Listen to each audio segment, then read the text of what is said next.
नमस्कार, बहुत स्वागत आपका। मैं हूं आपके साथ मनोराज सक्सेना। और दिल्ली नगर निगम यानी कि एमसीडी के 12 वार्ड के हुए उपचुनाव के नतीजे सामने आ गए हैं। अपने दर्शकों को बता दूं कि 12 सीटों में से 7 सीटों पर बीजेपी ने दर्ज की है, जबकि जीत साथ ही आपने 3 सीटें जीती हैं और कांग्रेस के खाते में 1 सीट आई है, वहीं अन्य के खाते में 1 सीट आई है। तो दिल्ली नगर निगम के 12 वार्डों पर हुए उपचुनाव के नतीजे सामने आने लगे हैं। शुरुआती दौर से लेकर घोषित नतीजों तक कई सीटों पर दिलचस्प मुकाबला देखने को मिला। कहीं बीजेपी ने अपने दबदबा दिखाया तो कहीं आपने अपनी मौजूदगी मजबूत की है।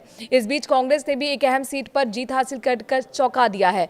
बीजेपी की रेखा रानी दियाउच कला से 5,637 वोटों से शानदार जीत दर्ज करती हुई नजर आई। संगम बिहार में कांग्रेस की दमदार जीत हुई। संगम बिहार वार्ड में कांग्रेस ने शानदार वापसी करते हुए जीत दर्ज की है।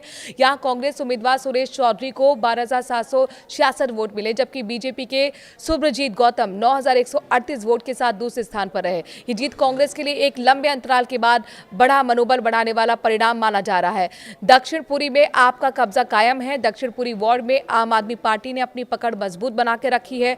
आप उम्मीदवार रामस्वरूप कनौजिया ने 12,372 वोट हासिल कर जीत दर्ज की है, जबकि बीजेपी की रोहिणी को 10,110 वोट पाकर दूसरे स्थान पर संतोष करना पड़ा। ये जीत आपके लिए दक्षिणी दिल्ली में जनता के भरोसे का संकेत मानी जा रही है। चांदनी चौक और शालीमार बाग में बीजेपी का दबदबा रहा। चांदनी चौक में अपने दर्शकों को बता दें कि बीजेपी ने अपनी पकड़ कायम रखते हुए जीत हासिल की। यहां पर बीजेपी उम्मीदवार सुमन गौर गुप्ता को 7,825 वोट मिले हैं, जबकि आम आदमी पार्टी के हर्ष शर्मा ने 6,643 वोट प्राप्त किए हैं। चांदनी चौक जैसे ऐतिहासिक और भीड़भाड़ वाले इलाके में जीत बीजेपी के लिए राजनीतिक रूप से उत्साहजनक मानी जा रही है।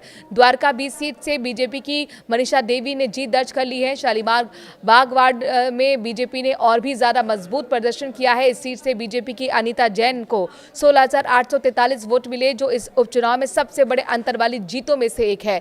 दूसरी ओर आप उम्मीदवार बबीता राणा को 6,742 वोट मिले हैं। शालीमार बाग की ये बड़ी जीत राजधानी के उत्तरी क्षेत्रों में बीजेपी की मजबूत पकड़ को दर्शाता है।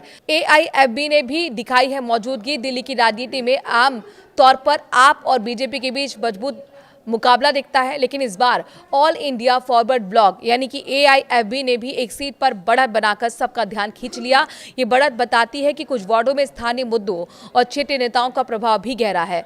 विनोद नगर पर सबसे ज्यादा निगाहें सबकी टिकी रही। 12 वार्ड में सबसे ज्यादा रोचक मुकाबला विनोद नगर वार्ड में देखने को मिला है। यहाँ पर मुकाबला त्रिकोणीय हो गया। इस सीट पर बीजेपी से सरला चौधरी, आपसे गीता रावत और स्वतंत्र छोटे दलों के कई उम्मीदवार मैदान में है।